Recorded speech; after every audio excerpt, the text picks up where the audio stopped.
नमस्कार, जय हिंद। स्वागत है आप सभी का माजी सा एजुकेशन पर। तो पिछली क्लास में अपन पढ़े थे मेल्स का नियम और उसके साथ ही अपन ने ध्रुवण जो था कॉन्सेप्ट पोलराइजेशन उसको फिनिश कर दिया था। पोलराइजेशन जो कॉन्सेप्ट है ध्रुवण है पोलराइजेशन उसको अपन अच्छे से समझ चुके थे। अब बात आती है व्यतिकरण की, प्रकाश का व्यतिकरण। व्यतिकरण आपने ध्वनि तरंगों का भी पढ़ा था। जी हाँ, ध्वनि तरंगों का भी व्यतिकरण होता है और प्रकाश तरंगों का भी व्यतिकरण होता है। जिस प्रकार ध्वनि तरंगों पर डॉपलर प्रभाव लगता है उसी प्रकार प्रकाश तरंगों पर भी डॉपलर प्रभाव लगता है। ये बात ध्यान रखना। बस फर्क ये है कि ध्वनि तरंगें कैसी होती है, अनुदैर्ध्य होती है, प्रकाश तरंगें कैसी होती है, अनुप्रस्थ होती है। ठीक है, चलिए। व्यतिकरण आपके सभी को पता है कि ये अध्यारोपण का एक पार्ट है। अध्यारोपण मतलब दो जो होती है तरंग उनका मिलना। अध्यारोपण का मतलब होता है जो दो तरंगे होती है उनका मिलना। अब उसमें से एक स्पेशल केस है व्यतिकरण। तो देखो व्यतिकरण क्या होता है, एक डेफिनेशन को थोड़ा ध्यान से एक बार पढ़ो। जब दो या दो से अधिक तो अपन मोस्टली यहां दो की बात करेंगे। ठीक है, दो से ज्यादा की नहीं, बाकी दो से ज्यादा भी हो तो मतलब वो व्यतिकरण ही होता है। ठीक है, तो जब दो या दो से अधिक समान आवर्ती की, यानी कि जिनकी आवर्ती क्या होगी, समान होगी, यानी कि साइन ये एक होगी तरंग y1 a1 sign omega T, दूसरी होगी y2 a2 sine omega T, और ये साथ में फाई आ गया, ये आपके है कलांतर। ठीक है, चलो। तो समान आवर्ती यानी दोनों की आवर्ती समान है। देख लो, दोनों की आवर्ती समान है। इसकी भी क्या है, ओमेगा, और इसकी भी ओमेगा। तो दोनों की आवर्ती क्या है, समान है। ठीक है, ये बात होगी क्लियर। चलो,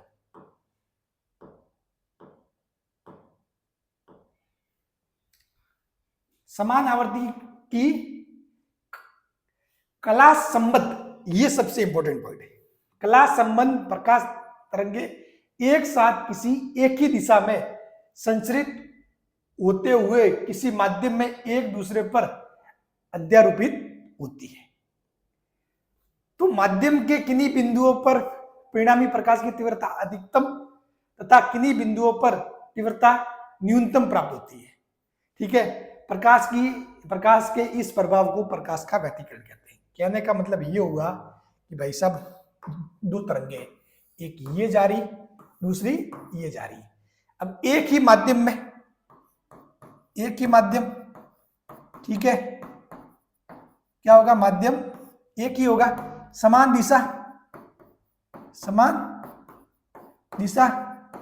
ठीक है, समान आवर्ती, ठीक है, और साथ में क्या ये कला संबंध क्या होता है ये भी बताऊंगा मैं। कला संबंध क्या होता है, अब देखो ये क्या है, इन सभी सारी कंडीशन को फॉलो करते हुए एक दूसरे से मिलती है। ये जब एक दूसरे से मिलती है, ये जब मिलेगी, मिलने का मतलब कैसे हुआ, जैसे कि भाई एक तरंग मान लो ये होगी, एक तरंग ये होगी, अब दूसरी इससे मिल गई, वो कहां मिली, मान लो कहीं पर किसी पॉइंट पर ये मिली, तो ये इससे मिल गई ऐसे, चलो मैंने मान लिया ये मिल गई, ऐसे मिल गई। तो ये दोनों तरंगे देखोगे तो एक दूसरे के जो इफेक्ट है उसको क्या कर देगी, कैंसिल करने की कोशिश करेगी। ठीक है भाई, इसका यदि मान लो जो है पीक बन रहा है, आयाम वो 5 है और इसका आयाम 4 है, तो 5 में से 4 घट के जो नई तरंग बनेगी उसका आयाम ये आएगा 1 के आसपास, इस हिसाब से होगा। और यदि आयाम समान हुआ तो एकदम से क्या होगी, तीव्रता 0 हो जाएगी। तो वही बात है, मान लो कहीं पर केस ऐसा बनता है जब वो मिलती है, ठीक है, तो वो कहीं पर केस ये बन जाए कि एक तरंग ये और दूसरी इसी सेम, तो क्या होगा, ये दोनों मिल जाएगी, मिलके इनका मामला जुड़ जाएगा और ये नई तरंग और भी बढ़िया ऐसे बन जाएगी। तो यहाँ आपके क्या होगा, तीव्रता ज्यादा हो जाएगी, यहाँ तीव्रता क्या हो जाएगी, न्यूनतम हो जाएगी। कुल मिला के ये कि जब दो तरंगे मिलेगी तो सीधी सी बात है किन्हीं बिंदुओं पर क्या होगा, तीव्रता ज्यादा होगी, क्योंकि जो दोनों से मिलने के कारण जो नई तरंग बनेगी उसके कारण तीव्रता कहीं पे ज्यादा कहीं पे कम, ठीक है, उसी को बोलते हैं अपन व्यतिकरण, ठीक है। तो ये देखो, जब दो या दो से अधिक समान आवृत्ति की, इस शब्द को मैं समझाऊंगा इसका, ठीक है, प्रकाश तरंगें एक साथ किसी एक दिशा में संचरित होते हुए किसी माध्यम में एक दूसरे पर अध्यारोपित होती है, यानी मिलती है, तो माध्यम के किन्हीं बिंदुओं पर परिणामी प्रकाश की तीव्रता अधिकतम तथा किन्हीं बिंदुओं पर तीव्रता न्यूनतम। कहां पे होगी अधिकतम, जहां पे ये मामला जुड़ जाएगा वहां अधिकतम, जहां आपस में कैंसिल होगा वहां न्यूनतम या शून्य प्राप्त होती है। प्रकाश के इस प्रभाव को प्रकाश का व्यतिकरण कहते हैं, ठीक है। अब देखो, अब वर्ड आता है कला संबंध। अब आपने देखा होगा कि इन दो तरंग है, मैंने ये दो तरंगे मानी, इनके मध्य जो कला अंतर है वो कितना है, फाई है।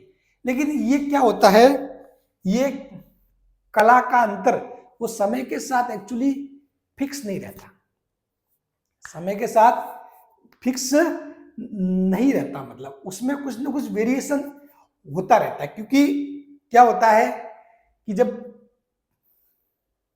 प्रकाश है किसी स्रोत से निकलता है ना, तो निकलता कब है, भाई एक सिंपल सी बात बताऊं,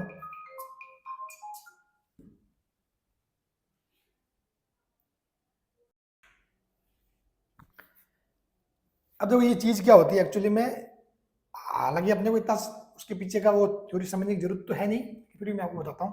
भाई जब भी कोई प्रकाश कहीं से निकलता है, ठीक है, किसी भी चीज से, ठीक है, तो उसमें प्रकाश निकलता कैसे है, जब आपके इलेक्ट्रॉन जो होते हैं, ठीक है, इलेक्ट्रॉन जो भी विद्युत ऊर्जा वगैरह पाकर ये क्या करते हैं, उत्तेजित अवस्था में जाते हैं, उत्तेजित अवस्था में जाके वापिस ये अपनी मतलब सामान्य अवस्था में लौटते हैं।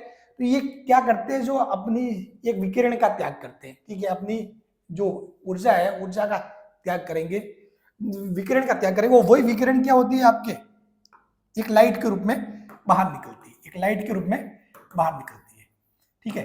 अब जो यदि अलग अलग स्रोत है, कोई अलग अलग स्रोत है, मतलब अलग अलग परमाणु से बने कोई भी चीजें हैं, तो उनके मध्य जो समय के अनुसार जो कलांतर होगा वो फिक्स नहीं रहता एक्चुअली में, ठीक है, वो फिक्स नहीं रहता। जबकि अपन ने यहाँ पर शब्द क्या मानी है कि भाई जो समान आवर्ती की कला संबंध, कला संबंध का मतलब ये हुआ कि जो कला अंतर है ना वो समय के साथ फिक्स रहना चाहिए, चेंज नहीं होना चाहिए, इस कला अंतर में चेंज नहीं होना चाहिए, समझ गए।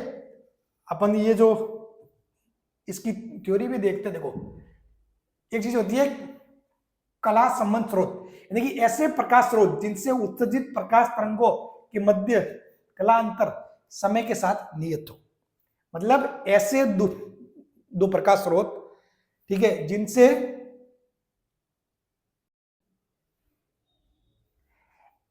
ऐसे दो प्रकाश स्रोत जिनसे उत्सर्जित प्रकाश तरंगों के मध्य कला अंतर समय के साथ नियत हो, उनको बोलते हैं कला संबंध। परंतु वास्तव में ऐसे दो स्वतंत्र प्रकाश स्रोत प्राप्त करना संभव नहीं है, क्योंकि मैंने बताया कि भाई दो अगर एटॉम है तो दो एटॉम में आपका जो इलेक्ट्रॉन है वो उत्तेजित अवस्था से वापस सामान्य अवस्था में कितने टाइम में आएगा, क्या होगा, वो बिल्कुल सेम नहीं हो सकता है, बिल्कुल एग्जैक्ट सेम नहीं हो सकता। तो इसीलिए दो अलग अलग यदि आपके प्रकाश स्रोत है तो उनसे निकलने वाली दो तरंगे कभी भी कला संबंध नहीं हो सकती। तो उसके लिए अपन क्या करते हैं, एक ही स्रोत से दो कला संबंध स्रोत बनाए जाते हैं। तो इसके लिए क्या करते हैं अपन, स्रोत एक ही होता है, ठीक है, उसी को दो पार्ट में डिवाइड करते हैं। जैसे कि एक लाइट निकली किसी सोर्स से, उसी को अपन ने दो पार्ट में डिवाइड कर दिया, और फिर अपन मानेंगे कि ये दो लाइटें आ रही है, कितनी आ रही है, दो आ रही है, और ये दो क्या आपस में वो होती है कला संबंध, ठीक है। जिस प्रकार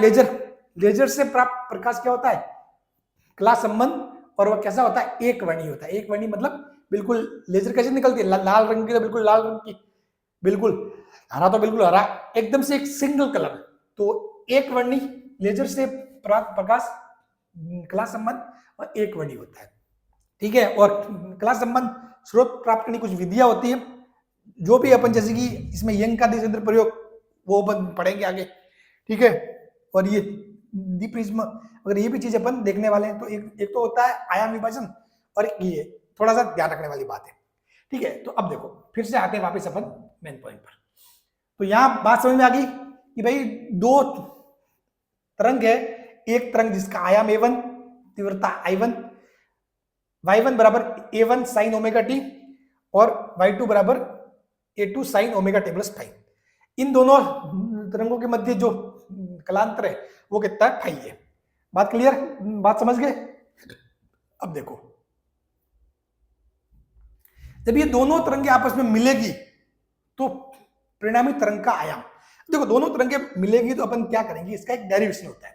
हालांकि अपने को वो डेरिवेशन करने की जरूरत नहीं है, ठीक है, वो डेरिवेशन अपने को वो करने की जरूरत नहीं। ये जो दोनों तरंगे मिलेगी ना, ठीक है, तो एक्चुअली में अपन क्या करते हैं, इसका डेरिवेशन अपन ने किया भी हुआ है।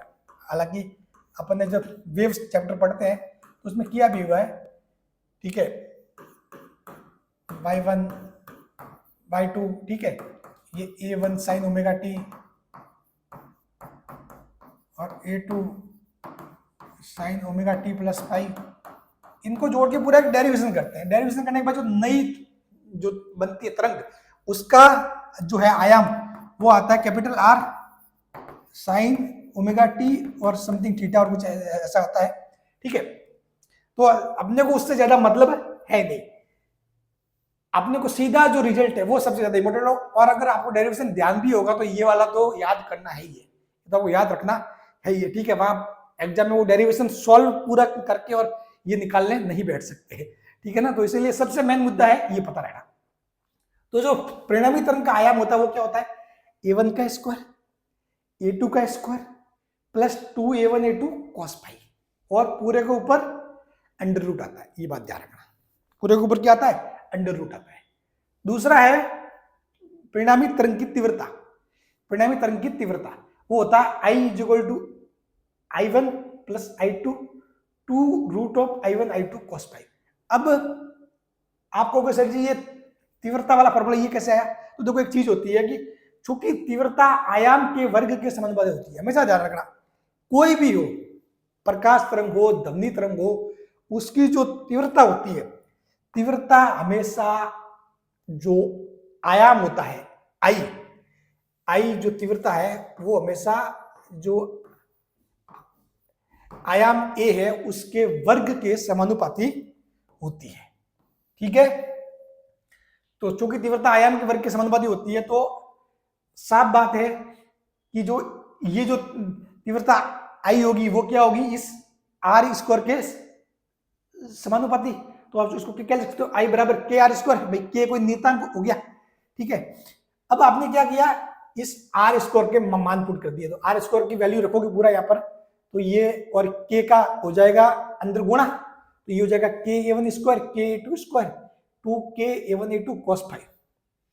अब देखो के ए1 स्क्वायर के ए2 स्क्वायर टू, मैंने इसको क्या लिख दिया, रूट ऑफ के ए1 लिख सकता हूँ। इस के को मैं दो भागों में बांट सकता हूँ, रूट के इंटू रूट के, उसमें कोई दिक्कत नहीं ना भाई, लेकिन दो है, सिंपल सी बात है, मैथ्स का नियम भाई, दो है तो दो को आप क्या लिख सकते हो, रूट दो इंटू रूट दो लिख दो। तो के को मैंने क्या लिख दिया, रूट के इंटू रूट के, दो पार्ट में बांट दिया, ठीक है। तो रूट के ए1 और रूट के ए2 cos फाइव है ये। अब देखो के ए1 का स्क्वायर ये क्या होगा, I1, यानी कि पहली जो तरंग है उसकी तीव्रता, के ए2 का स्क्वायर यानी कि ये होगा I2 दूसरी तरंग की तीव्रता, और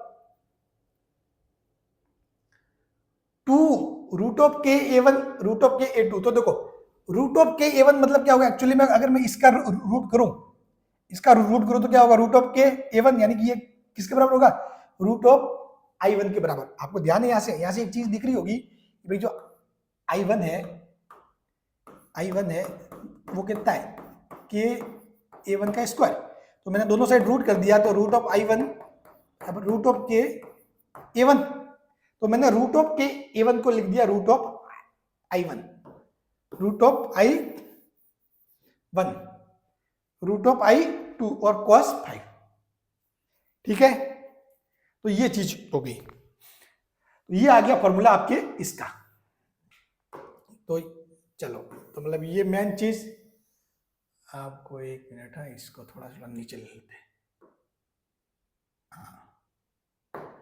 तो ये आपको ये दो फॉर्मूले पता होने चाहिए, भले ही मैं कहता हूं इनको रट लो, वैसे कोई रटने वाली बात है, सिंपल सा आपको माइंड में बैठ ही जाएगा। एक तो फॉर्मूला a1 का स्क्वायर a2 का स्क्वायर 2a1 इस टाइप के फॉर्मूले पहले भी आए, ठीक है, नया कोई उटपटांग टाइप का फॉर्मूला तो है नहीं। 2a1 a2 cos पाई, और यहां पर आपको क्या करना है, ये रूट निकल जाएगा और i बराबर i1 plus i2 two root of i1 i2 cos पाई, रूट ये अंदर आ जाएगा, ठीक है। चलो अब देखो, व्यतिकरण होता है दो प्रकार का, संपोषी और विनाशी। व्यतिकरण कैसा होता है, दो प्रकार का होता है, संपोषी और विनाशी। संपोषी मतलब क्या है, जब दो तरंगें एक ही कला में अध्यारोपित होती है, अर्थात उनमें कलांतर का मान शून्य अथवा पाई का समगुणज यानी कि 2n पाई हो, तो जो परिणामी तरंग की तीव्रता क्या होती है, अधिकतम होती है। परिणामी तरंग की तीव्रता अधिकतम होती है। कहने का मतलब ये होगा, कहने का मतलब ये हुआ कि भाई एक ही जो कला है उसमें अध्यारोपित होगी, तो देखो दो स्थितियां बन सकती है।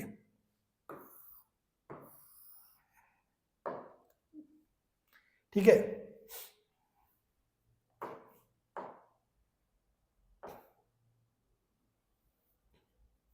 जैसे कि मैंने कोई ली, एक वेव ली है, पहले ले ली है, ठीक है, ये कोई अपने पहली तरंग आ गई। अब मैंने कोई दूसरी वेव ले ली, दूसरी वेव मान लो यदि एक ही कला, सेम कला में यदि अध्यारोपण हो, तो जो इन दोनों के मिलने के कारण जो बनेगी तरंग, इन दोनों के मिलने के कारण जो बनेगी तरंग बनेगी, ठीक है, वो क्या बनेगी, यहां बनेगी परिणामी तरंग। मतलब ये तरंग पहली तरंग, ये वाली दूसरी तरंग, तो इन दोनों के मिलने से क्या बनेगी, ये बनेगी, क्योंकि सेम कला में, तो आपस में मामला जुड़ेगा, आपस में मामला जुड़ेगा, ठीक है। जबकि यहाँ पे देखो, मान लो कोई दूसरी तरंग है, वो दूसरी तरंग, ये हो गया समान कला में, ये क्या हो गया, समान कला, समान कला, ठीक है, समान कला, ठीक है, क्योंकि समान ही है कला, क्योंकि जब ये स्टार्ट कर दिया तो ये भी स्टार्ट कर रही है, ये इस पॉइंट पे आ गई, निम्न बिंदु पे, तो ये भी यहाँ आ गई, ठीक है, तो सारे मतलब चीजें सेम है, तो ये सब समान कला है। समान कला में क्या होता है, संपोषी व्यतिकरण होता है। कैसा होता है, संपोषी व्यतिकरण। संपोषी व्यतिकरण मतलब क्या होती है, तीव्रता मैक्सिमम होती है। संपोषी व्यतिकरण यानी कि क्या होगा, तीव्रता मैक्सिमम होगी, ठीक है। अब इस स्थिति में देखो, इसमें आप देखो,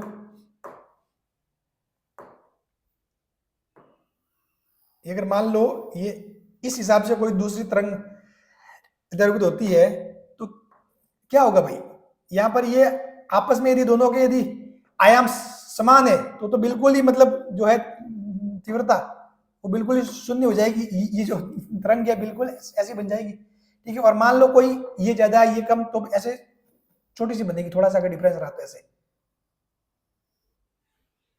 ठीक है। तो ये क्या हो रहा है, यहां पर क्या हो रहा है, विनाशी, यहां पर क्या हो रहा है, विनाशी। ये क्या क्या विपरीत कला है, ये क्या है, विपरीत कला।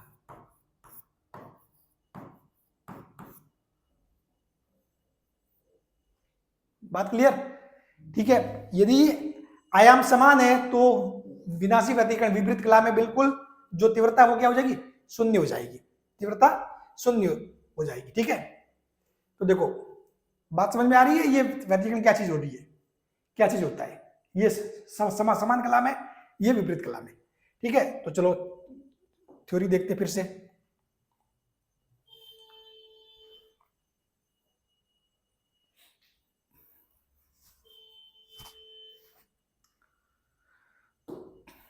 तो देखो व्यतिकरण दो प्रकार का होता है, संपोषी और विनाशी। संपोषी व्यतिकरण में क्या होता है, जब दो तरंगे एक ही कला में अध्यारोपित होती है, जब दो तरंगे एक ही कला में अध्यारोपित होती है, तो यहां से देखो, जब दो तरंगे एक ही कला में अध्यारोपित होती है, अर्थात उनमें कलांतर का मान शून्य अथवा पाई का समकोणिज हो, तो परिणामी तरंग की तीव्रता क्या होती है, अधिकतम होती है। ये कैसे हो रहा है समझ में आ गया। अब चलो मैथमेटिकल रूप से इसकी कैलकुलेशन कर देते हैं। तो यदि फाइव बराबर 0 है, 0 है, 2 पाई है, 4 पाई है, 6 पाई है, मतलब 2 पाई का सम गुणज, 2 पाई का n इंटू 2 पाई, 2n पाई, तो 2 पाई का सम गुणज हो, जहां पर n बराबर क्या है 0 1 2 3। तो देखो cos 0 का मान कितना होता है 1, cos 2 पाई हो तो भी 1, cos 4 पाई है तो भी 1। तो इस केस में आप देखोगे तो यदि ये जो फॉर्मूला है r a one square a two square 2 a one a two cos five की जगह रख दो 1, तो क्या रहेगा पीछे आर बराबर a one square a two square 2 a one a two. ठीक है, तो a one square a two square 2 a one a two. ठीक है, और यहां से आप देखोगे तो आपको ये तो यही फॉर्मूला हो गया भाई, a square b square 2 a b, तो इसको आप क्या लिख सकते हो a one plus a two का स्क्वायर, तो यहां से रूट से स्क्वायर हो जाएगा cancel, a one plus a two. और ये मतलब क्या है, दोनों के जो है आयाम आपस में जुड़ जाएंगे, और यदि आयाम समान हो, यदि आयाम समान हो तो सीधी सी बात है ए और ए कितना हो जाएगा 2a हो जाएगा, यानी आर बराबर 2a, आयाम समान है तो आर बराबर 2a हो जाएगा, ये वाला खेल हो जाएगा। ठीक है, और जो आपकी यदि इसमें देखे कि ये तीव्रता क्या होगी, ठीक है, तो यहां पर देखो cos भाई है इसकी जगह जब 1 हो जाएगा तो i1 i2 2 root of i1 i2, तो इसको आप क्या लिख सकते हो, इसका हो जाएगा कोष्टक में root of i1 plus root of i2 का स्क्वायर। ठीक है, हाँ, इसको भी आप a प्लस बी के होल स्क्वायर की फॉर्म में लिख सकते हो आगे। ठीक है ना, चलो वैसे तो अपन इनसे संबंधित जब न्यूमेरिकल्स वगैरह वो करेंगे तो ये चीजें आपके क्लियर हो ही जाएगी। ठीक है, तो चलो ये हो गया संपोषी व्यतिकरण। संपोषी व्यतिकरण में क्या हो जाएगा, आपके आयाम जो है वो आपके आपस में जुड़ेगा। बात क्लियर। अब बात करते हैं विनाशी व्यतिकरण की। विनाशी व्यतिकरण जब दो तरंगें विपरीत कला में अध्ययन होती है। कैसे विपरीत कला में, अर्थात कलांतर का मान 180 या पाई का विषम गुणज, यानी कि पाई का विषम गुणज यानी कि क्या होगा पाई 3 पाई 5 पाई। ठीक है, यानी कि 2n प्लस 1 पाई, किसी भी चीज का विषम गुणज शो करने के लिए अपन 2n प्लस 1 पाई वगैरह इस हिसाब से लिखते हैं। होता है तो परिणामी तरंग की तीव्रता का मान न्यूनतम होता है। देखो शून्य नहीं लिख सकते, हमेशा न्यूनतम होता है। ठीक है, शून्य कब होगा, जब दोनों तरंग उनका आयाम समान हो। ठीक है, दोनों तरंग उनका आयाम समान हो। ठीक है, देखो मैं आपको लाइन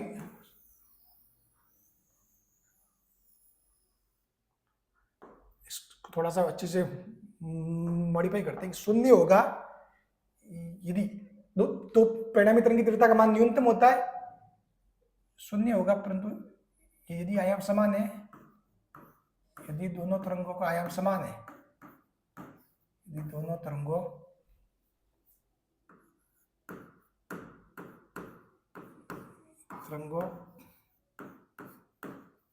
का आयाम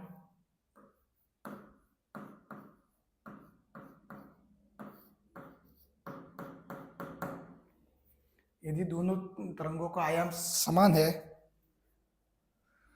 तो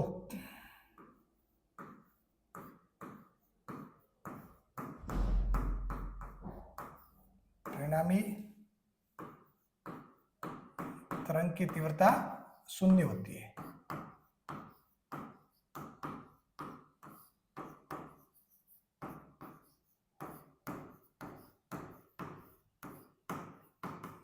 बात क्लियर। तो देखो पाई बराबर पाई 3 पाई 5 पाई वगैरह, यानी कि विषम गुणज, पाई का विषम गुणज। तो cos पाई का मान कितना होता है -1, cos 3 पाई -1 पाई, यानी कि 180। cos 180 का मान कितना होता है -1। तो ये देखो r a1 a2 का स्क्वायर जो, और 2 a1 a2 cos पाई की जगह -1 रखोगे तो -1 यहाँ आ जाएगा। अब ये हो गया वही फॉर्मूला, आपको a माइनस बी का होल स्क्वायर क्या होता है भाई, यहाँ पर वही चीज लगेगी मिस्टर बायो वाले। समस्या थोड़ी सी बायो वालों को इन्हीं चीजों में आती है, बाकी तो कोई a square b square -2ab ये होता है। हालांकि ये फॉर्मूले तो अपन 8 9 में ही पढ़ लेते हैं, ठीक है। तो ए माइनस बी का square a square plus b square minus 2 है भी, तो इसको आप ए माइनस ए टू लिख सकते हो, ठीक है। और ए प्लस बी का स्क्वायर अगर हो वो यही होगा ए स्क्वायर बी स्क्वायर और ये प्लस 2 है भी। बात क्लियर?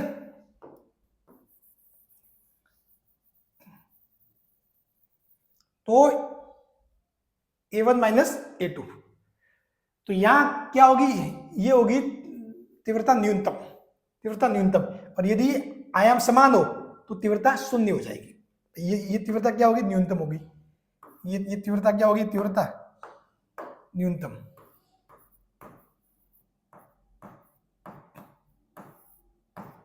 और यदि ये तीव्रता क्या होगी, शून्य। यदि आयाम समान है, आयाम समान ले लिए तो तीव्रता क्या क्या, क्या होगी, शून्य होगी।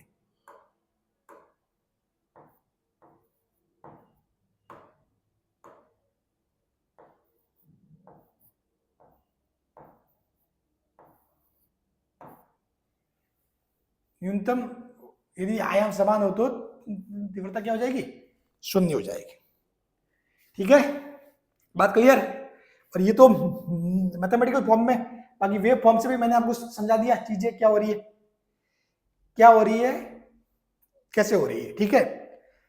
ये है मामला पूरा। तो देखो ये क्या है, समान कला। समान कला मतलब देखो ये तरंग इस साइड जा रही है, ये तरंग ऐसे जा रही है, और ये विपरीत कला में ये एक ऐसे, ये बिल्कुल इसकी उल्टी, समझ गए। तो इसलिए इनका फेज डिफरेंस कितना है, 180, 180 का फेज डिफरेंस है, समझ गए। हाँ, और इनका फेज डिफरेंस क्या हो गया, 0, क्योंकि ये समान कला में है। तो समान कला में क्या होगा, समपोषी व्यतिकरण, और विपरीत कला में विनाशी व्यतिकरण, ठीक है। और यदि आयाम समान हो तो विनाशी व्यतिकरण की स्थिति में तीव्रता शून्य हो जाती है। ये बात पूरी समझ में आ गई? चलो ठीक है,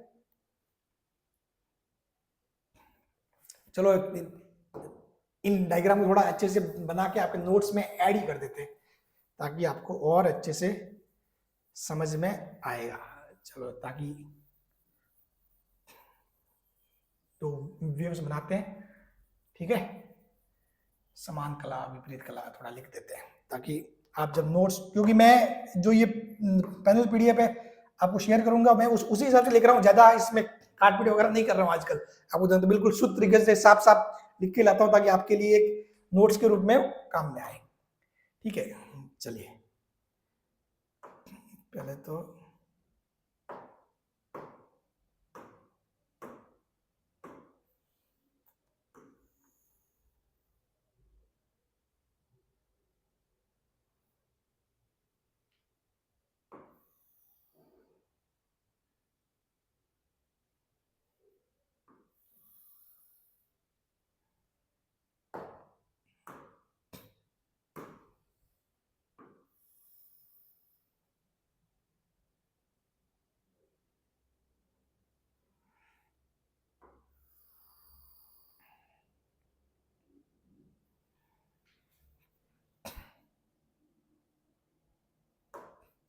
अब देखो, अब लेते हैं अपन वेव नंबर 1।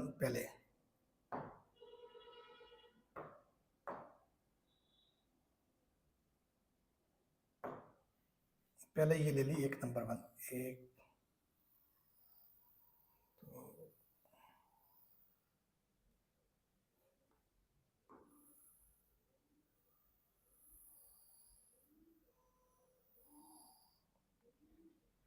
ठीक है।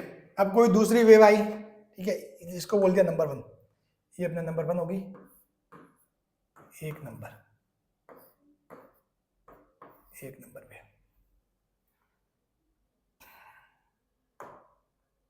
फिर अपन ने ले ली कोई दूसरी, दूसरी कौन सी, ये वाली लेते हैं। चलो दूसरी, चलो यहां पर तो अपन सेम कला में शो करते हैं।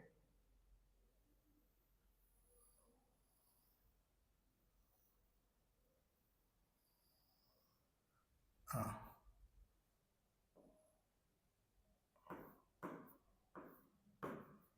इसको दूसरी वेव बोल दिया।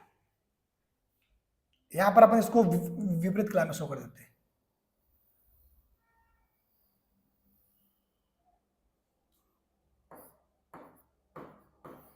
दूसरी, ठीक है, तो अब देखो यहां पर ये दोनों तरंगे सेम कला में है तो आपस में मिल रही है, तो जो नई तरंग बनेगी वो कैसी बनेगी, दोनों से मिलकर परिणामी तरंग, जिसका आयाम भी बढ़ जाएगा, ये हो जाएगी आपके परिणामी तरंग, परिणामी तरंग, परिणामी तरंग।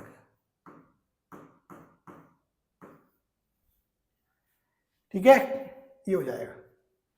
और ये वाली स्थिति क्या होगी, संपोषी व्यतिकरण।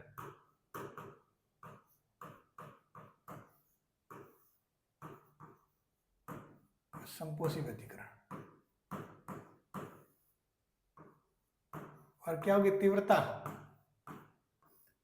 अधिकतम।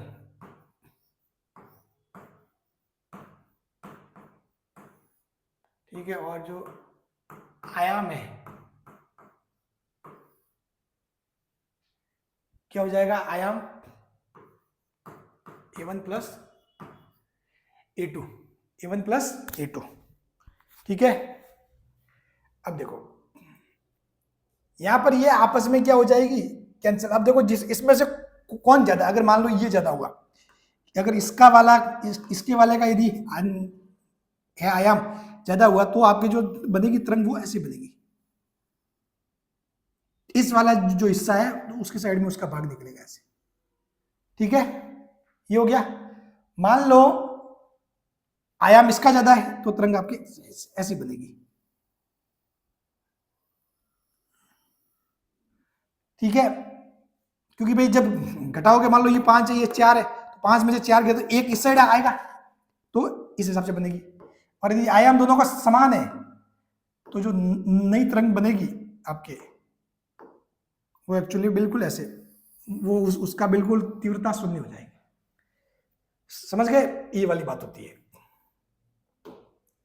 तो मान लो अपन ये मान लेते कि भाई जो है आयाम इसका ज्यादा है, इसका, कि भाई ये मान लो कि अपन ने ये मान लिया कि A1 बड़ा है A2 से, A1 बड़ा है A2 से,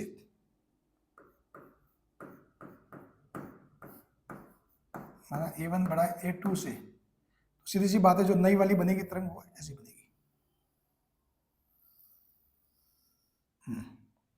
ठीक है, चलो इस केस में क्या होगा भाई, विनाशी व्यतिकरण होगा। क्या होगा, विनाशी व्यतिकरण।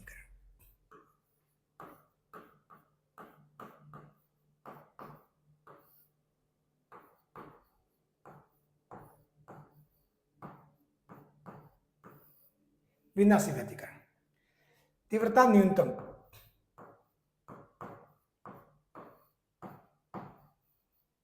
और यदि आयाम समान हो तो तीव्रता क्या हो जाएगी, शून्य हो जाएगी। और जो आयाम है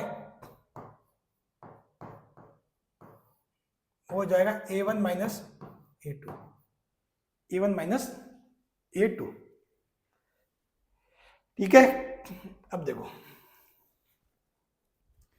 ठीक है, आयाम A1 प्लस A2, सॉरी यहां पर आयाम A1 प्लस A2 और इस स्थिति में आयाम A1 माइनस A2। ठीक है, अब देखो आपको पता है कि जो तीव्रता होती है, तीव्रता का फॉर्मूला क्या होता है, I बराबर I1 I2 2 root of I1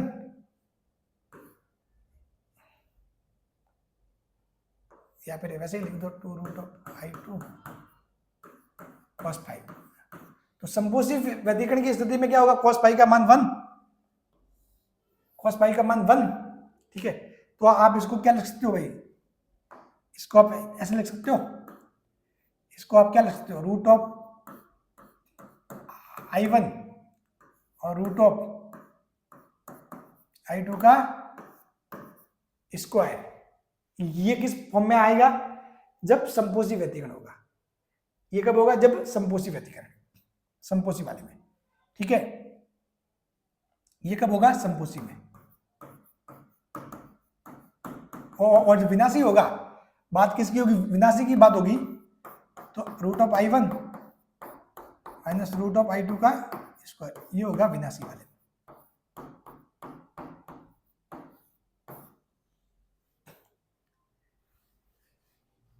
ठीक है, ये हो जाएगा। तो अब देखो इसको भी समझते हैं।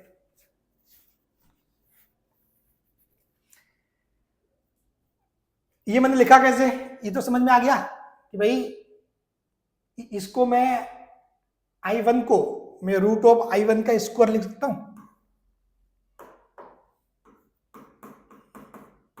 इसी प्रकार I2 को मैं रूट ऑफ I2 का स्क्वायर लिख दूंगा, तो ये एक्चुअली क्या बन जाएगा फार्मूला, ये बन जाएगा ए स्क्वायर बी स्क्वायर 2ab वाली बात बन जाएगी, ए स्क्वायर बी स्क्वायर और 2ab वाली बात बन जाएगी।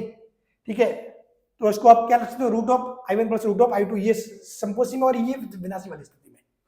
ठीक है, ये होगी आपके तीव्रता समपोसी और विनाशी में। और यदि दोनों तरंग है उनके यदि आयाम समान है तो तीव्रता भी समान होगी। ठीक है, तो इस केस में यदि मान लो आप I0 लिख दो इसकी जगह, इन दोनों की जगह, तो I0 प्लस I0 का स्क्वायर, तो ये हो जाएगा 2 रूट ऑफ I0 का स्क्वायर, यानी कि ये हो जाएगा 4I0। और यहाँ पर यदि आयाम समान है तो तीव्रता शून्य हो जाएगी, आपस में कैंसिल हो जाएगी। समझ गए? तो अपन इस तीव्रता के लिए भी फॉर्मूले लिख लेते हैं ताकि चीजें आपको एग्जाम में कुछ भी कंफ्यूजन नहीं हो। ठीक है, अब देखो जो तीव्रता है उसका वो क्या फॉर्मूला है, पहले वो देख लो।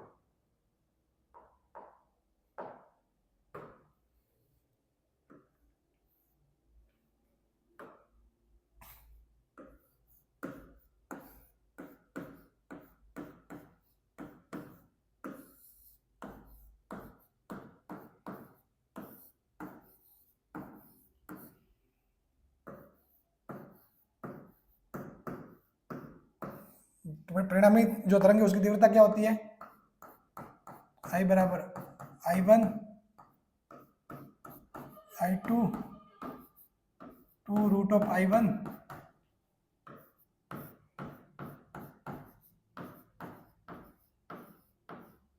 cos 5।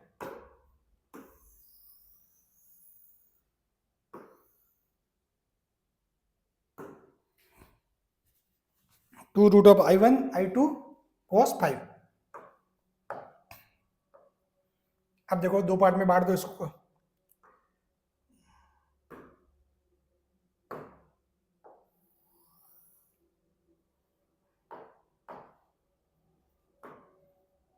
एक क्या हो रहा है, संपोसी, चलो एक साइड लिखते हैं संपोसी।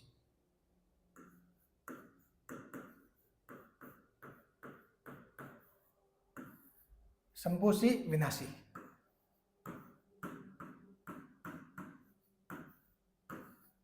संपोसी में क्या हो जाएगा, cos 5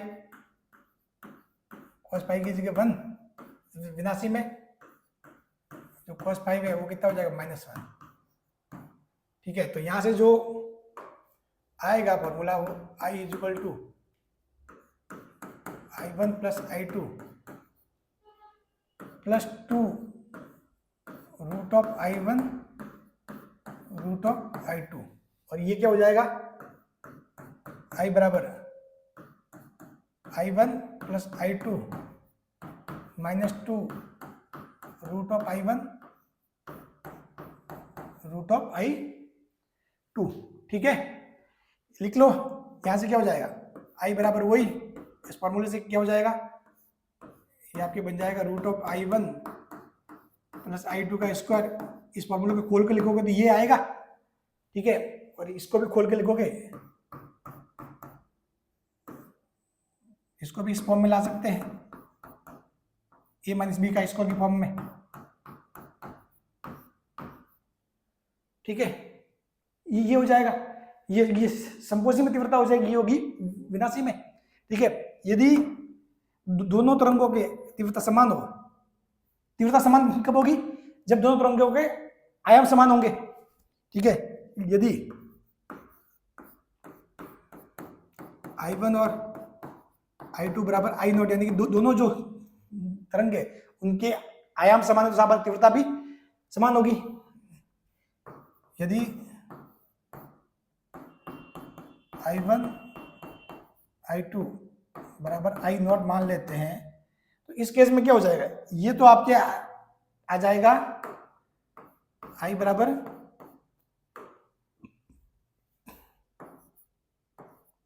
two root of I not का स्क्वायर, और ये क्या हो जाएगा, यहाँ पर 0, यहाँ पर आपके हो जाएगा 4i0, यानी कि तीव्रता हो जाएगी 4 गुनी। तो ये है परिणामी तरंग की तीव्रता। ठीक है, तो आपको सारी चीज अब प्रकाश के व्यतिकरण से संबंधित समझ में आ चुकी होगी। ठीक है, ये बात क्लियर।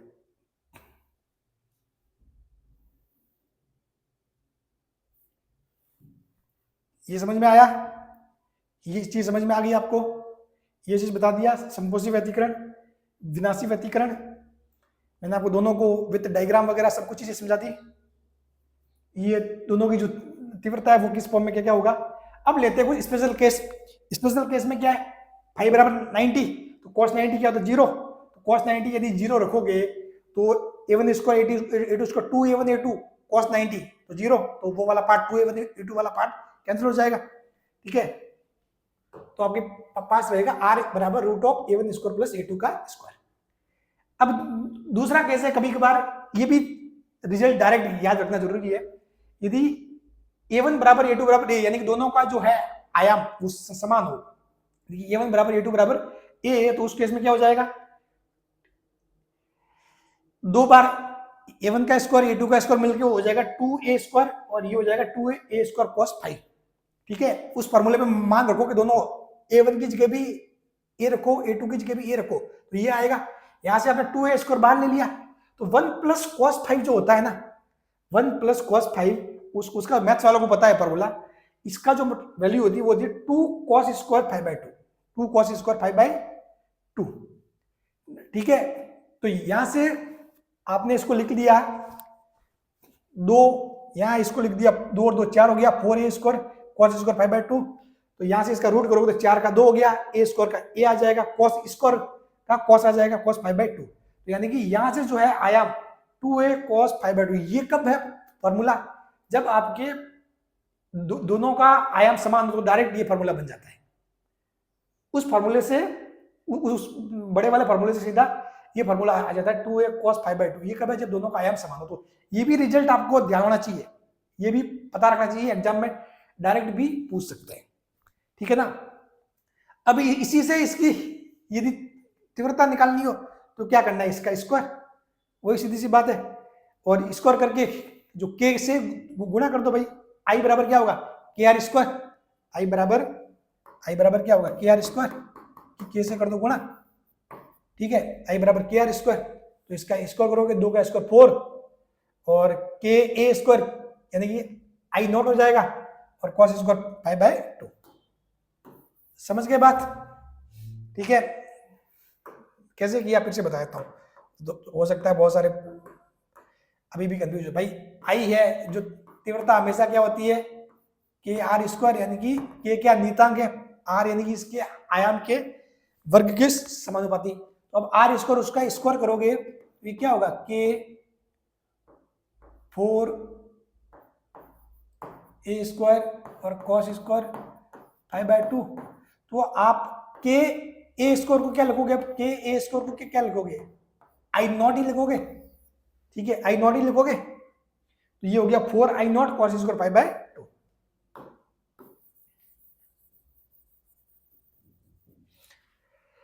समझ गए, ये i0 क्या है, जब i1 बराबर i2 बराबर i0, यानी कि दोनों तरंगों की तीव्रता समान। तीव्रता कब समान होगी, जब आयाम समान है तो ऑटोमेटिकली तीव्रता भी समान ही होगी। ठीक है, चलिए, तो ये हो गया स्पेशल केस। अब एक चीज आती है पथांतर और कलांतर, ये चीज भी बताना जरूरी है।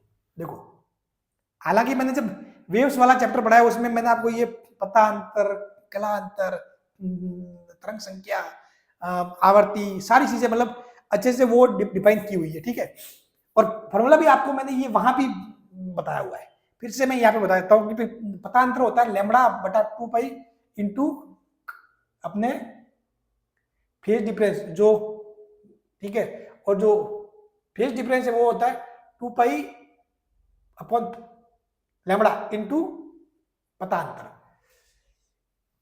इसको लिखते डेल्टा से और इसको लिखते फाई से, ठीक है। देखो ये लिख दिया ना, पथांतर डेल्टा और जो कलांतर होता है वो होता है फाई। तो देखो अब संपोषी व्यतिकरण और विनाशी व्यतिकरण की स्थिति में क्या होगा, देखो आपको ध्यान है संपोषी व्यतिकरण में फाई क्या होता है, पाई का समगुणज 0, 2 पाई, 4 पाई, 6 पाई, और विनाशी व्यतिकरण में ये फाई होता है पाई का विषम गुणज पाई, 3 पाई, 5 पाई। तो इसी यदि कलांतर को यदि पथांतर में बदलना हो तो ये हो जाएगा 0, यदि आप 2 पाई रखो यहाँ पर, ये लैम्बडा, ये 4 पाई रखोगे तो 2 लैम्बडा, 3 लैम्बडा। इसी प्रकार इस विनाशी के केस में यहाँ रखोगे पाई, यहाँ रखोगे पाई तो लैम्बडा बाय 2, 3 पाई रखोगे तो पाई से पाई कैंसिल, 3 लैम्बडा बाय 2। तो देखो चीजें आपसे ऐसे भी पूछ सकता है कि भाई संपोषी व्यतिकरण की स्थिति में पथांतर क्या होता है, तो 0, लैम्बडा 2, लैम्बडा 3 लैम्बडा। विनाशी व्यतिकरण की स्थिति में पथांतर lambda by 2, 3 lambda by 2, 5 lambda by 2। समझ गए, ये चीजें आपको पता होनी चाहिए। बात क्लियर। अब है व्यतिकरण की घटना में ऊर्जा वितरण। व्यतिकरण की घटना में ऊर्जा वितरण, तो देखो व्यतिकरण की घटना ऊर्जा संरक्षण का एक उदाहरण है। जो व्यतिकरण की जो घटना है वो क्या आपके ऊर्जा संरक्षण का एक उदाहरण है, जिसमें ऊर्जा का केवल पुनर्वितरण होता है, ऊर्जा नष्ट या उत्पन्न नहीं होती। एक सिंपल सी बात बताऊं, जो व्यतिकरण की घटना है वो ऊर्जा संरक्षण सिद्धांत पर आधारित है। ये बात ध्यान रखना, कभी भी एग्जाम में घुमा फिरा के सवाल पूछ सकते हैं। व्यतिकरण में क्या होती है, हमेशा ऊर्जा संरक्षित होती है। आप ये मत सोचना कि कहीं पर विनाशी व्यतिकरण होता है मतलब वहां ऊर्जा नष्ट हो गई, और कहीं पर संपोषी व्यतिकरण होता है मतलब वहां पे ऊर्जा एकदम से कहीं से आ गई। वो ऐसा कहीं नहीं होता, सिर्फ ऊर्जा का पुनर्वितरण होता है, रीडिस्ट्रीब्यूशन होता है, पुनर्वितरण। समझ गए। मतलब क्या होता है कि भाई ये है कि भाई सिंपल सी बात बताऊं, इसके कहने का मतलब कि यहाँ पर ये बहुत सारे कुछ ऊर्जा मान लो, ये थोड़ी ऊर्जा, ये कुछ भी मान लो, ठीक है। ये मतलब जैसे कि लाइट जा रही थी, इस लाइट के कारण सभी जगह यहाँ भी उजाला, यहाँ भी उजाला, यहाँ भी उजाला, यहाँ उजाला, यहाँ उजाला, थोड़ा थोड़ा उजाला। अब क्या कर दिया अपन ने, इसको एक फिक्स लाइन में आ गया, यानी कि मतलब किसी पॉइंट पे यहाँ पे उजाला, यहाँ अंधेरा, यहाँ उजाला, यहाँ अंधेरा, यहाँ उजाला, यहाँ अंधेरा, यहाँ उजाला, यहाँ अंधेरा। तो इसका मतलब ये थोड़ी हुआ कि यहाँ जो अंधेरा है तो ऊर्जा की हानि हुई है, नहीं, ये जो ऊर्जा कहाँ शिफ्ट होगी, उजाले वाले भाग में। समझ गए। ये जो फैला हुआ था, जो ऊर्जा फैली हुई थी ना, उसको किन्हीं जगहों पर केंद्रित कर दिया, फिक्स कर दिया, यानी कि कहीं पर तीव्रता अधिकतम, कहीं पर तीव्रता न्यूनतम। नहीं तो पहले क्या था, तीव्रता एकदम से समान रूप से ऐसे फैली हुई थी, लेकिन अब तीव्रता कहीं पे अधिकतम होगी, कहीं पे न्यूनतम होगी, यानी क्या हुआ, ऊर्जा का पुनर्वितरण हुआ है, ऊर्जा कहीं गई नहीं है, कहीं पर नष्ट नहीं हुई है। समझ गए। तो व्यतिकरण ऊर्जा संरक्षण के सिद्धांत पर आधारित है, जिसमें ऊर्जा का केवल पुनर्वितरण होता है, ऊर्जा नष्ट या उत्पन्न नहीं होती है। ठीक है। देखो सिंपल सी बात है भाई, ये अपन ने मान लिया कि ये जो ऊर्जा है ये बिल्कुल फैली हुई है नॉर्मली, मतलब तो उस केस में इसका जो एवरेज मान आता है वो आता है 2I0। ठीक है। अब लेकिन मान लो जब व्यतिकरण होता है तब क्या होता है, कुछ आपको मैक्सिमम पॉइंट प्राप्त होते हैं जहां पे तीव्रता अधिकतम, देखो यहाँ तीव्रता अधिकतम, यहाँ तीव्रता न्यूनतम, यहाँ तीव्रता अधिकतम और यहाँ तीव्रता न्यूनतम। तो क्या हुआ है, इस बिंदु से इस बिंदु के बीच की जो पूरी जो ऊर्जा थी उसको अपन ने क्या कर दिया, दो पार्ट में बांट दिया, एक जगह सारी ऊर्जा को केंद्रित कर दिया। समझ गए। तो ऊर्जा कहीं पे गायब नहीं हुई है, सारी ऊर्जा को इकट्ठा करके इसको एक जगह यहाँ ले आए और यहाँ शून्य हो गया, यानी कि ऊर्जा का केवल पुनर्वितरण हुआ है। समझ गए। ये तीव्रता और जो फेज डिफरेंस पाई उसमें क्या है, ग्राफ है। तो आपको पता है जो मैक्सिमम जो आई मैक्सिमम होता है वो कितना होता है, 4I0। कितना होता है, 4I0। तो ये आई मैक्सिमम वाले पॉइंट है ये सारे। ठीक है। और जो न्यूनतम कितना होता है, यहाँ पर देखो ये न्यूनतम वाले जब 0। ठीक है। तो यानी कि कहने का मतलब क्या हुआ कि यहाँ पर क्या हो रहा है, ऊपर संपोषी व्यतिकरण की स्थिति है। ये जो पॉइंट है ना, ये सारे किसके, संपोषी व्यतिकरण वाली स्थिति। ठीक है। और जो बाकी के जो नीचे वाले पॉइंट है, ठीक है, जहाँ पे तीव्रता न्यूनतम हो रही है, इनको अपन क्या बोल सकते हैं, बिना एक मिनट थोड़ा सा इस वाले को, जैसे ये देखो विनाशी, इस टाइप वाले पॉइंट क्या विनाशी, जहां पर तीव्रता 0 वो विनाशी।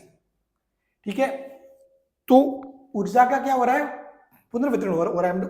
ऊर्जा अधिकतम न्यूनतम अधिकतम न्यूनतम अधिकतम न्यूनतम। ठीक है, अब देखो यदि दो भिन्न कला असंबद्ध स्रोत हो तो क्या होगा, उनके मध्य व्यतिकरण नहीं होगा। दो, क्योंकि व्यतिकरण की शर्त ही क्या है कि जो स्रोत है वो कैसे होने चाहिए, कला संबंध होनी चाहिए। तो दो भिन्न कला असंबद्ध स्रोत हो ना, उनके मध्य व्यतिकरण नहीं होगा। तो उस स्थिति में क्या होगा, आपको कहीं पर तीव्रता अधिकतम या कहीं पर न्यूनतम दिखाई नहीं देगी, एकदम से समान रूप से फैली हुई दिखाई देगी। और उस स्थिति में जो तीव्रता का जो एवरेज मान होगा, एवरेज मान वो कितना आएगा, 2I0 आएगा। कितना आएगा, 2I0। बात क्लियर? चलो पहले इसको सेव कर देते हैं थोड़ा, नहीं तो जो लिखा है वो उड़ जाएगा अगर लाइट गई तो। ठीक है, इन्वर्टर की व्यवस्था है नहीं तो देखेंगे वो भी।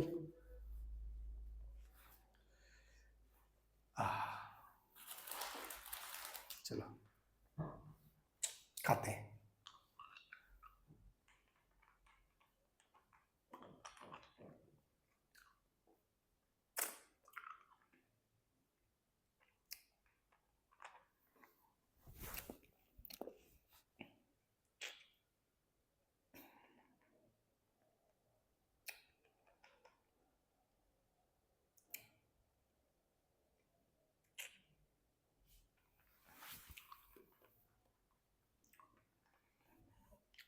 मेरे ख्याल से व्यतिकरण में आपको कोई दिक्कत नहीं आएगी, सारी चीजें आपको समझा दी अच्छे से।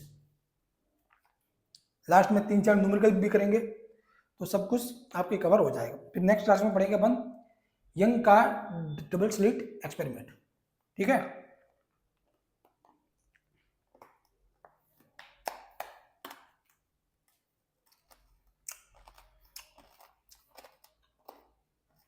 सेम टू सेम फॉर्मूले, सेम टू सेम चीज आपके ध्वनि तरंगों पर भी लागू होता है, ध्यान रखना।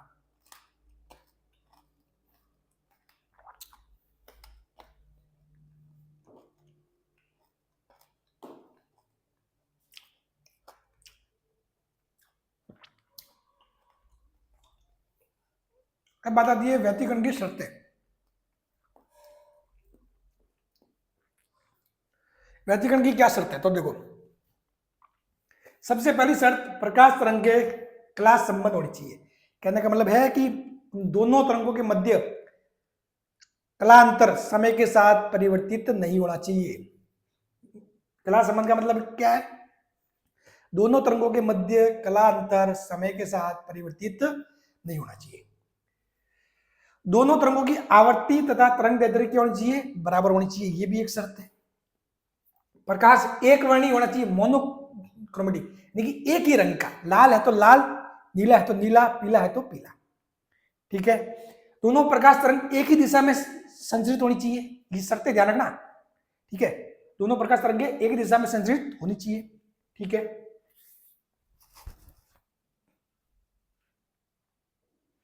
दोनों प्रकाश स्रोत अति निकट होना चाहिए। प्रकाश स्रोत जितने निकट होंगे ना उतना अच्छा। ठीक है, हाँ, दोनों तरंगों के आयाम बराबर होने चाहिए। बराबर इसलिए होने चाहिए, वैसे ऐसे नहीं कि मतलब बराबर नहीं हो तो व्यतिकरण नहीं होगा, लेकिन यदि बराबर है ना तो उससे क्या होगा कि आपके जो विनाशी व्यतिकरण होगा, तो विनाशी व्यतिकरण की स्थिति में आपके चीज मतलब बिल्कुल ऐसे, मतलब जैसे कि 0 तीव्रता प्राप्त होगी। कहने का मतलब ये है कि देखो मान लो एक कोई ले ली तरंग, उसकी तीव्रता कितनी 300, दूसरी ले ली तरंग उसकी तीव्रता 200, तो जो संपोषी व्यतिकरण होगा उसमें तीव्रता कितनी आएगी 302, और जो विनाशी व्यतिकरण होगा उसमें क्या आएगी तीव्रता 298। तो आपको ज्यादा चेंज दिखा, कुछ चेंज दिखा ज्यादा, एक 300 298। और मान लो एक यदि ऐसा हो कि एक की तीव्रता 150 और दूसरे की तीव्रता 148, तो जब संपोषी व्यतिकरण होगा तब आएगा 298 तीव्रता, विनाशी व्यतिकरण होगा तब 2। तो जो पैटर्न बनेगा वो बहुत अच्छा बनेगा, आपको बिल्कुल साफ ध्यान पड़ेगा कि यहाँ पर अब विनाशी व्यतिकरण हुआ है, यहाँ पर संपोषी व्यतिकरण हुआ है। समझ गए? हाँ, और अगर बिल्कुल बराबर है, एग्जैक्ट, तो बिल्कुल विनाशी व्यतिकरण की स्थिति में 0। तो मान भी क्या होना चाहिए, लगभग पास पास होनी चाहिए। तो दोनों तरंगों के आयाम बराबर होने चाहिए, जिससे स्पष्ट व्यतिकरण प्राप्त हो सके। क्या होगा, व्यतिकरण आपको स्पष्ट प्राप्त होगा। सातवां पॉइंट है, यदि दोनों तरंगे ध्रुवित है तो इनके ध्रुवण एक ही तल में होने चाहिए। यदि दोनों तरंगे अपन ध्रुवित, ऐसा कोई जरूरत नहीं है कि ध्रुवित तरंगे ही काम में ले, लेकिन यदि ध्रुवित तरंगे काम में लेते हैं तो दोनों जो तरंग है वो उनका ध्रुवण एक ही तल में होना चाहिए।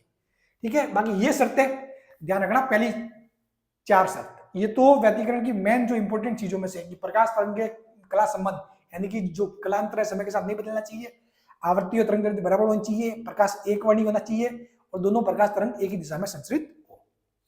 ठीक है, जो ये जो कला संबंध स्रोत है वो मैंने आपको बता दिया कि कला संबंध स्रोत क्या होते हैं, ऐसे स्रोत जिनके मध्य कला अंतर समय के साथ परिवर्तित नहीं होता, यानी कि समय के साथ नियत हो। ठीक है, प्रकाश तरंगों के मध्य कलांतर समय के साथ नियत हो, अर्थात समय के साथ परिवर्तित नहीं हो। ठीक है, हाँ, क्योंकि वास्तव में ऐसे स्रोत प्राप्त करना संभव नहीं है, इसलिए अपन क्या करते हैं, एक ही स्रोत को 2 पार्ट में डिवाइड कर देते हैं और वही चीज अपन क्या करेंगे, यंग के द्विसिद्र प्रयोग में काम में लेंगे। द्विसिद्र मतलब एक क्षेत्र S1 लेंगे, फिर उसके 2 पार्ट S1 S2, ठीक है, वो करेंगे अपन आगे। चलो अब कुछ सवाल करते हैं। पहला सवाल है कि भाई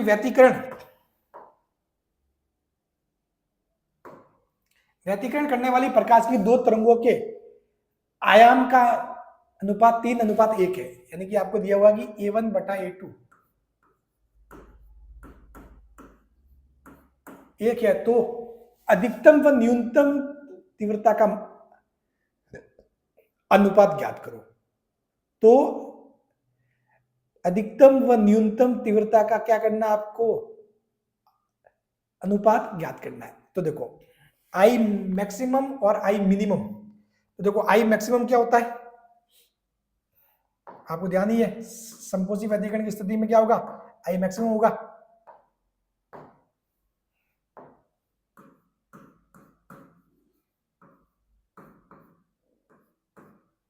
वो क्या होता है,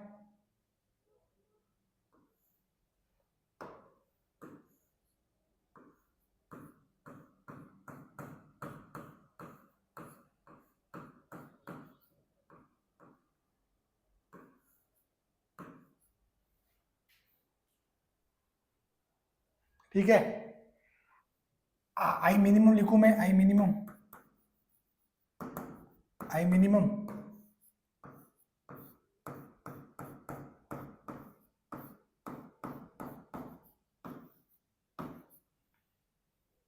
ये हो गया। ठीक है, अब देखो सीधी सी बात है, आपको आई मैक्सिमम बटा आई मिनिमम जो है वो आपको निकालना है। तो यहां से आप इसको क्या कर सकते हो, इस फॉर्म में ले आओ। चलो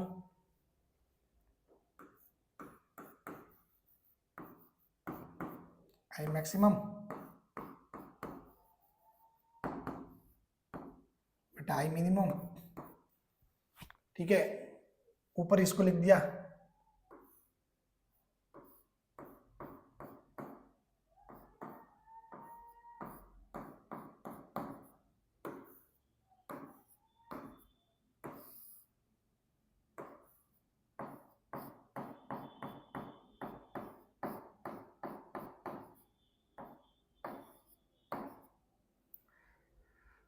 तो इसको आप और क्या कर सकते हो, आगे आगे देखो,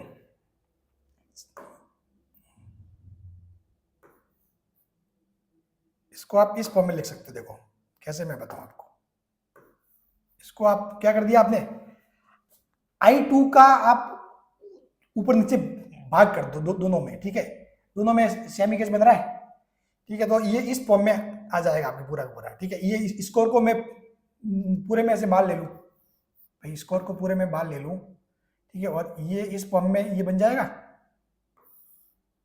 देखो √(I1 by I2 +1 √(I1 i2, ये हो जाएगा नीचे -1। ठीक है, ये बन जाएगा। अब देखो आपके माइंड में ये विचार सब, अब ये रूट ऑफ i1 बटा i2 कहां से लाए, ये पकड़ के कहां से लाए। तो देखो आपको चीज दी हुई है, क्या दिया हुआ है, a1 बटा a2 3:1 दिया हुआ है, यानी 3/1। आप इसको लिख सकते हो कि, या फिर इसको अब ये कर दो भाई, इन दोनों का स्क्वायर कर दो आपस में, दोनों साइड स्क्वायर, a2 का स्क्वायर ये 9, एक बेटा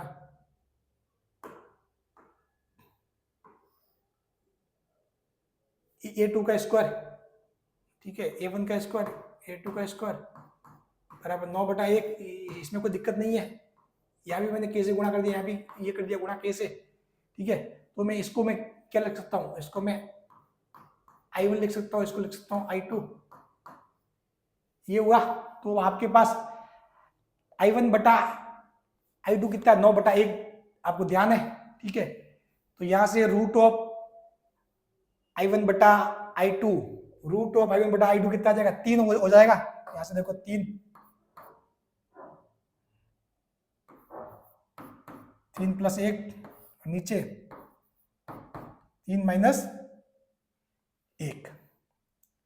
ठीक है, यहाँ पे i1 बटा i2 को 9/1 लिख लिया, 9 का रूट कितना हो जाएगा, 3, तो 3 + 1 3 - 1। तो ये देखो 4 का स्क्वायर 16 और 2 का स्क्वायर 4, तो यहाँ पे कितना आया 4,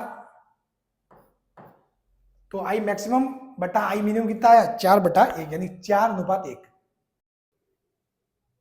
अब देखो ये जो अपन ने किया, वैसे अपने को इतना करने की जरूरत नहीं थी, एक तरीका मैंने आपको ये भी बताया। अब देखो मैं आपको सरल तरीका बताता हूं, अब आपको बताता हूं सरल तरीका, दूसरा तरीका। ठीक है, चलो सब कुछ चीजें देखो, अपन ऊपर नीचे जो भी चीजों को ज्यादा करेंगे, जितना ज्यादा मतलब चीजें करेंगे उतनी ज्यादा अपने को मामले आसानी से समझ में आएंगे, उतना ज्यादा अपने को मजा भी आएगा। तो 4:1 आया। अब आप अपन ने ये किया, उतना करने का काम नहीं था, अपने पास दूसरी विधि और थी, सेकंड मेथड। सेकंड मेथड क्या है, सेकंड मेथड ये हो गया फर्स्ट मेथड। अब सेकंड मेथड में क्या कर सकते हैं, अपने को इसने पूछा है कि प्रकाश की 2 तरंगों की, और इसी टाइप के सवाल आते हैं, ठीक है, मैक्सिमम मिनिमम वाले। ठीक है, कि प्रकाश की 2 तरंगों के आयाम का अनुपात 3:1 है, तो अधिकतम और न्यूनतम तीव्रता का अनुपात ज्ञात करो। तो आपको जो 2 तरंगों के जो है आयाम, उनका दिया हुआ 3:1, तो अधिकतम और न्यूनतम तीव्रता का अनुपात ज्ञात करो। तो आपको जो अधिकतम तीव्रता है आई मैक्सिमम, वो कब मिलेगी, जब आपका आयाम है वो क्या होगा, अधिकतम होगा। भाई सिंपल सी बात है, आई मैक्सिमम क्या होगा, आई मैक्सिमम क्या होगा, के इंटू आर मैक्सिमम का स्क्वायर। ठीक है, और जो आई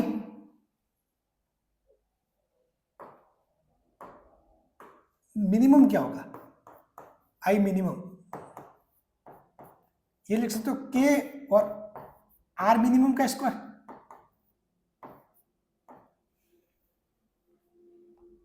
के और आर मिनिमम का स्क्वायर। तो आपको ध्यान है कि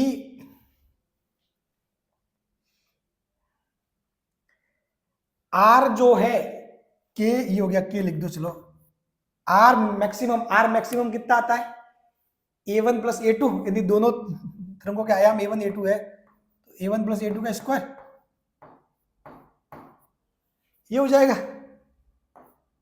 और इसको आप क्या कर सकते हो, इस केस में के a1 - a2 ये मिनिमम, और इसका स्क्वायर करना था स्क्वायर। अब देखो सिंपल सी बात है, I maximum upon I minimum निकाल दो।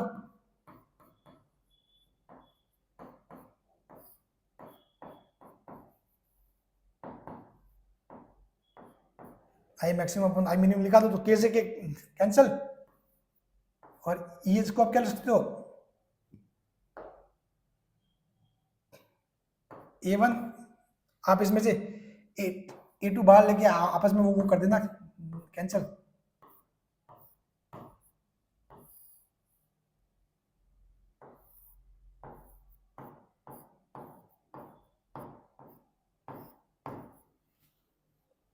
ठीक है, और A1 बटा A2 वो कितना होता है 3:1, तो 3 + 1 4, 4 का स्क्वायर 16, और ये हो जाएगा 16, बात वो की वो, और नीचे क्या आएगा 3 + 1 2 का 4, ये भी 4 बटा 1 यानी 4:1।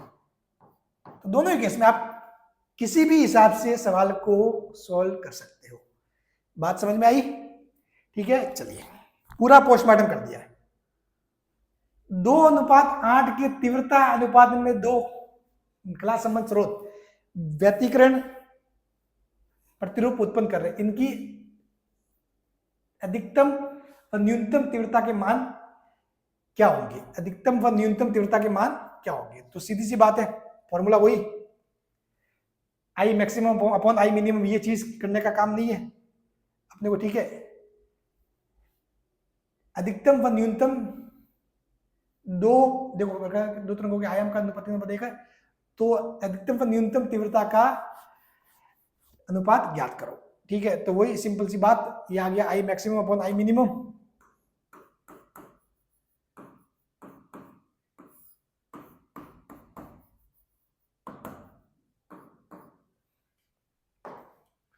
वही हो गया।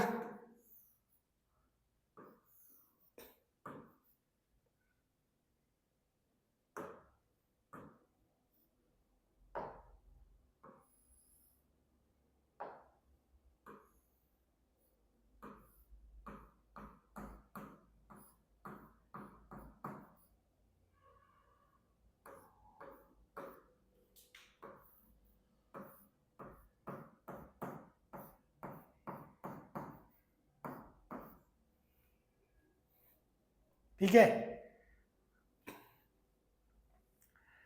2:8 दिया हुआ 8, यानी कि आप क्या लिख सकते हो 1/4, यानी कि इनके कहने का मतलब क्या हुआ 1/4, तो 1/4 लिख दो भाई। I1 बटा I2 कितना हो जाएगा 1/4, तो 1/4 लिखोगे तो ये कितना हो जाएगा 1/2।